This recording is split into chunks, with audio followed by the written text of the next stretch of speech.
वज़ीर-ए-आज़म शहबाज शरीफ के अहम दौरा चीन का शेड्यूल तय। ज़राए के मुताबिक वज़ीर-ए-आज़म 23 से 25 मई तक चीन का दौरा करेंगे। अहम वुज़रा और आला हुक्काम भी वज़ीर-ए-आज़म के हमरा जाएंगे। वज़ीर-ए-आज़म शहबाज शरीफ की चीनी सदर शी जिनपिंग से भी मुलाकात शेड्यूल। इलाकाई सूरत हाल के तनासुर में दौरा इंतहाई अहमियत का हामिल है।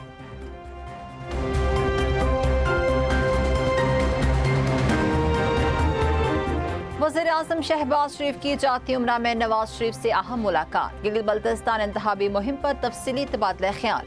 वज़ीर-ए-आज़म ने पेट्रोलियम मसनूआत की कीमतों से मुतालिक नवाज शरीफ को एतमाद में लिया। नवाज शरीफ का आवाम को रिलीफ देने पर जोर। कहा आवाम को सहूलियात फराहम करना हुकूमत की अव्वलीन तरजीह होनी चाहिए। महंगाई कंट्रोल करके ही आवाम को रिलीफ दिया जा सकता है। विफाक और पंजाब में एक जैसी पॉलिसी के तहत अवामी मसाइल हल किए जाएं।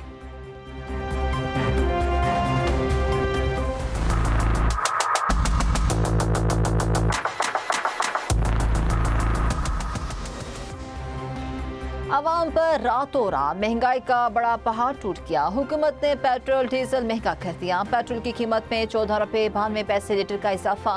डीजल के नर्ख 15 रुपये बढ़ा दिए गए हैं। नोटिफिकेशन के मुताबिक पेट्रोल की नई कीमत 414 रुपये 78 पैसे फी लीटर मुकर्रर। डीजल 414 रुपये 58 पैसे फी लीटर में दस्तयाब। नए नर्खों का इत्तलाक हो गया। कीमतें एक हफ्ते के लिए नाफिजुल अमल होंगी। IMF की पाकिस्तान के लिए 1.32 अरब डॉलर कर्ज किस्त की मंजूरी। मजीद मुतालबात भी सामने रख दिए।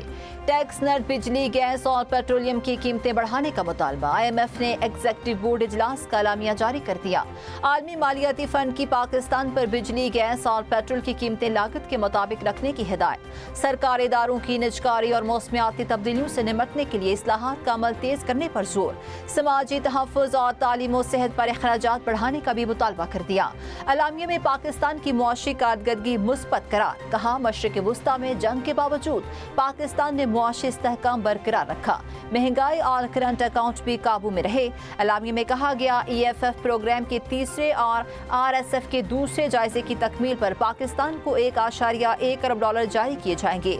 22 करोड़ डॉलर क्लाइमेट फंडिंग की मद में भी मिलेंगे। किसी भी जारियत का मुकाबला करने के लिए हमारी तैयारी 1000% है। अमरीकी खुफिया इदारे CIA ने मिसाइल सलाहियत पर गलत रिपोर्ट दी। ईरान की मिसाइल सलाहियत अब 75 नहीं 120% है। ईरानी वज़ीर ख़ारजा अब्बास अराग़ची का बयान। ईरानी वज़ीर ख़ारजा ने कहा सिफारतकारी पर अमरीकी मिलिट्री एडवेंचर करता है। ईरान कभी भी दबाव के आगे नहीं झुकेगा।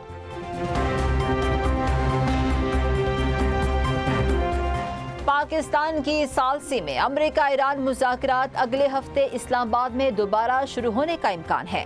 अमरीकी अखबार वॉल स्ट्रीट जर्नल का अपनी रिपोर्ट में दावा।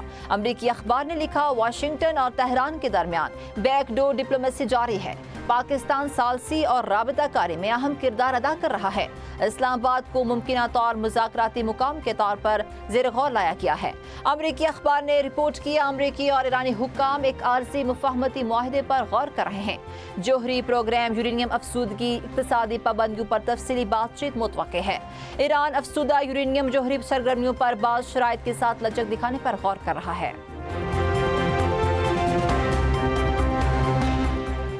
कतर के वज़ीर-ए-आज़म और अमरीकी नायब सदर JD वेंस में अहम मुलाकात। दोनों ममालिक में स्ट्रेटेजिक ताउन मजबूत बनाने पर गुफ्तगू।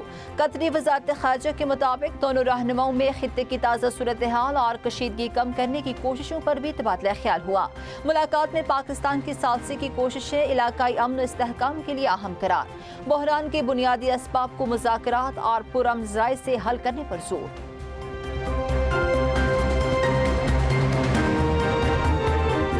ईरान के जजीरा खारक से तेल के अखराज की इत्तला मौसूल। अमरीकी अखबार न्यूयॉर्क टाइम्स का सेटेलाइट तस्वीर पर मबनी रिपोर्ट में दावा।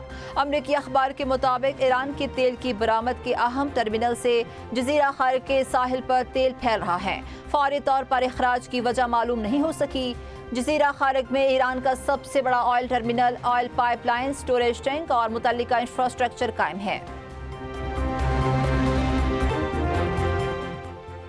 پائیدار اقتصادی ترقی سرمایہ کاروں کے اعتماد کے لیے ضروری ہے۔ علاقائی امن، استحکام، مذاکرات اور اقتصادی تعاون کے فروغ میں پاکستان نے تعمیری کردار ادا کیا۔ نائب وزیر اعظم اسحاق ڈار کا south Asian federation of accountants conference سے خطاب۔ اسحاق ڈار کی ICMA کے پاکستان میں دراجاتی ترقی میں تعاون کے 75 سال مکمل ہونے پر مبارکباد۔ نائب وزیر اعظم نے کہا، نوجوانوں کو بااختیار بنانے اور پائیدار ترقی اور خوشحالی کو فروغ دینے کے لیے حکومت پرعزم ہے۔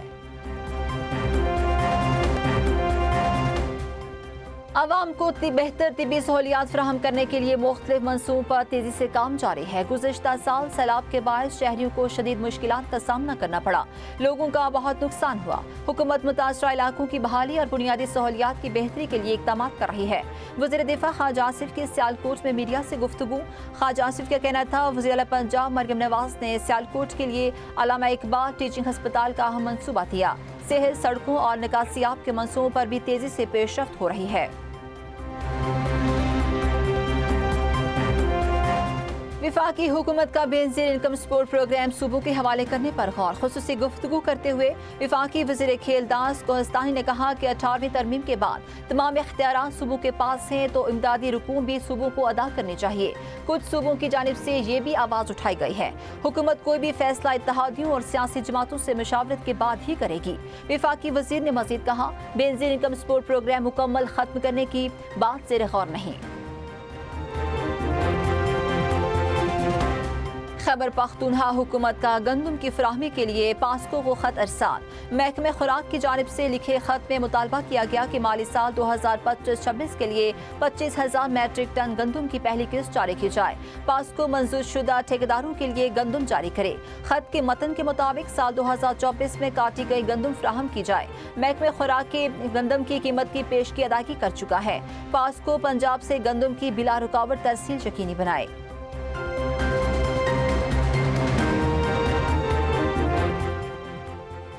پاکستان میں جائیداد کیسز سے پریشان تارکین وطن کے لیے سکھ کا سانس۔ اوورسیز پاکستانیوں کے پراپرٹی سے متعلق تمام مقدمات اسپیشل کورٹس میں سنے جائیں گے۔